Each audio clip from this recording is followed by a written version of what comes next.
կարծիքով Հայաստանի հաջորդ վարչապետը ինչպեսի պետք է լինի հայրենասեր, աղջիկ ջան, լինի մարդկային ժողովրդի կարիքը հոգող, մեծատառով մարդ լինի, իշքան որ տեսանք, էլ չտեսնենք հայրենիքին, հայրենասեր մարդ է պետք, դավաճան պետք չէ մեզի, դավաճանը պետք է վաղուց կախված լիներ, ու զինվորին հարկող մարդ պետք է լիներ, զինվորն է մեզ պահում, սահմանին կանգնած զինվորի պետք է ամեն ինչով առաջնահերթ ծառայեն զինվորի համար, աղջիկ ջան, նոր հետագայի մասին մտածել, 5000 սերունդի կորուստ ունենք, 5000 երիտասարդ, երկության պետք է շարունակվեր և չկան, այդ զինվորի մար և հայրենիքը ծախած մարդու մար նա պետք է վաղուց վերացվի, նրան չի կարելի, տես դրել են, այ մարդ մենք քեզ տեսա անցել ենք եղբայր,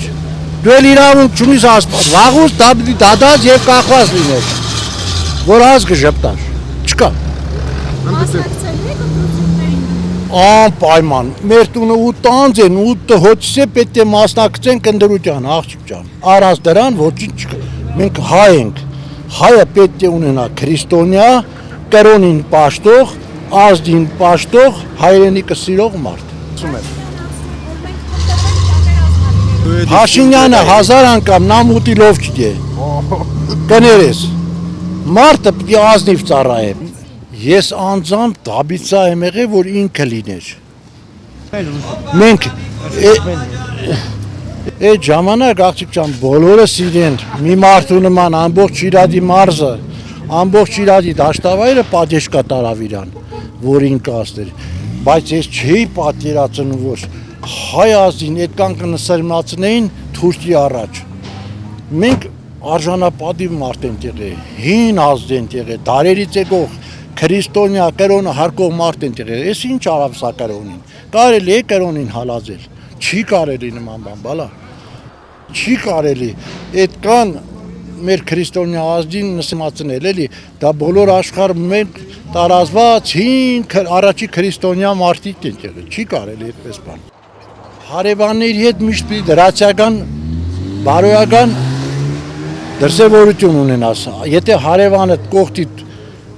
պետք է բոլորի հետ համերաշխ ապրես, բայց արժանապատիվ պետք է ապրես, ոչ թե նսեմացած ձևով, արժանապատիվ հարևան պետք է ունենաս, նույնն էլ է արժանապատիվ պետք է ոչ թե ստաս նսեմանաս, ինչ-որ հայրենիք տաս, հող տաս, որ ինչ-որ քեզի ասեն, որ դու մարդ ես, չի կարելի նման բան, հայրենիքը դա միայն Իրան է չէ, հայրենիքը ամբողջ համայն հայությանն է, բալա։ Իրենք ասում են, որ մենք արժանապատիվ խաղաղություն ենք վերել, բայց հայ ազգի կողմից այդ հավատքը չկա, չունենք այդ հավատքը, դա բոլորի կողմից ինչ-որ պարզ չի էլի, զուլալ չի, որ դա արժանապատիվ խաղաղություն է, բալա, չեն հավատում մարդիկ, որ դա արժանապատիվ, որովհետև ազգին այդքան զինվորին տալ, այդքան մենք ունենք, ամբողջ նահատակներ այդպես ջուր չկա, որ չունենանք, այդքան մարդկանց երիտասարդներին զոհել ու մի անգամ չխոնարհվել շիրիմների առաջ, չզգալ այդ այրան կանչը, որ դա այրունով ձեռք բերած է, թեկուզ Ղարաբաղցիները մարդիկ գերեզմաններ են թողել, իրենց ամեն ինչ թողել են, դա չի կարելի այդպես, չի կարելի, բալա, պետք է ապրել արժանապատիվ, հայ ազգը միշտ արժանապատիվ է ապրել, դրա համար ես այն հայերից եմ, որ սիրում եմ արժանապատիվ խաղաղություն լինի, որ մեր ժառանգները, մեր թոռիկները լավ մեծանան։